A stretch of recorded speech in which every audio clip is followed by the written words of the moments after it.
Roadfly.com, the internet's best resource for buyers, sellers, and owners like you. Hi, I'm Emmy Hall, and welcome to another episode of Roadfly TV.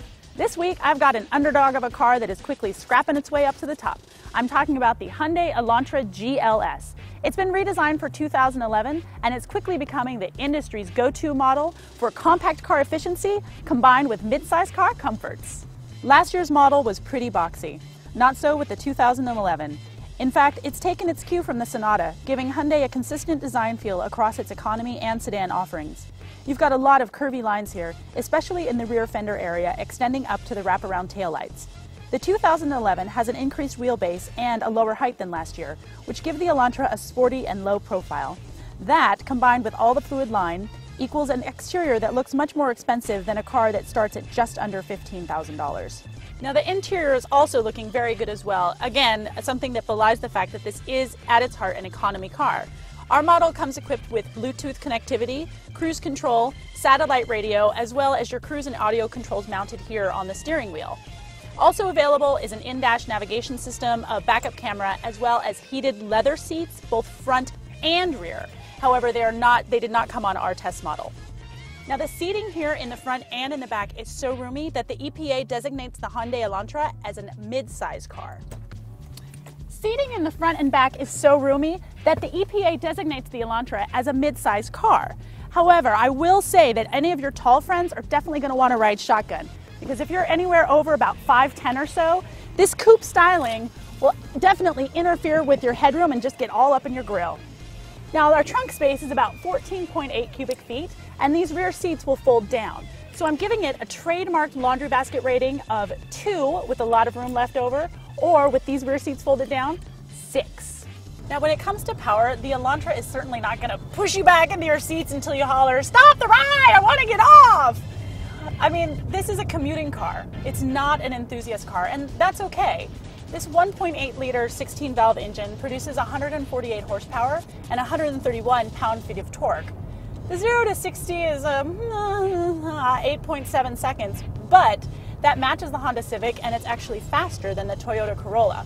And again, this car is more office space than it is fast and furious. Our model came with a 6-speed automatic transmission with Shiftronic, which is Hyundai's answer to the sport mode. And I have to be honest with you, after driving all these cars with this kind of in-between, namby-pamby, is it a stick, is it an automatic, I just don't like it. Either you pick a side, either you're sugar or spice, either you drive actively or you drive passively. Now, Hyundai does give you the option of driving actively with a 6-speed stick shift, but get this, you lose some of the cool options. You can't get a stick shift and get Bluetooth connectivity, navigation system, and a backup camera. So what, Hyundai? Because I want to drive a stick, that means that I don't want to talk on the phone safely, or I don't want to know where I am, or not hit that kid on the big wheel as I'm backing out of my driveway? That's some bad news bears, and that's actually the one thing that would really stop me from driving this car.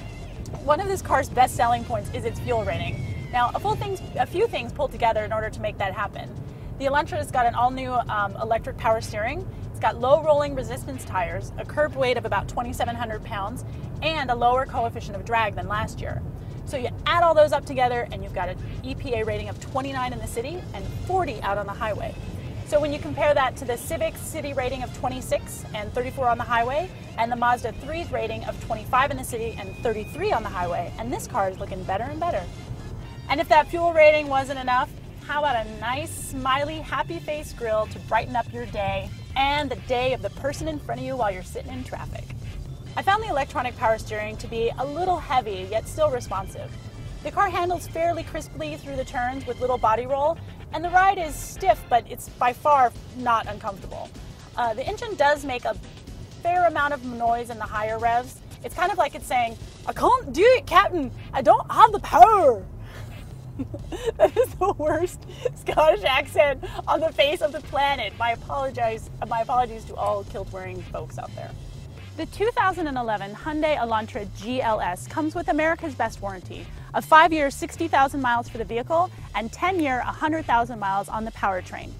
The GLS with automatic transmission starts at just over $17,000 and as tested will set you back 18,500 bones.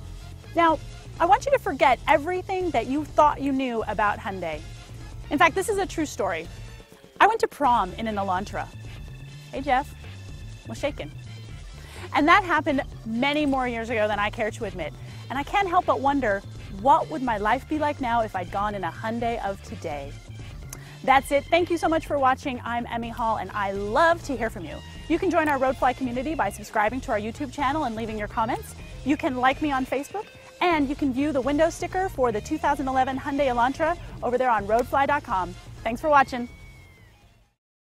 This week I have got a something or other that's something else, and it's got some other stuff, and you'll really like it. 510, the Coupe's, ow! Did you get that? 15,500, are you kidding me? Now the trunk has got 14.8 cubic feet of space. Cubic feet of space? Roadfly.com, the internet's best resource for buyers, sellers, and owners like you.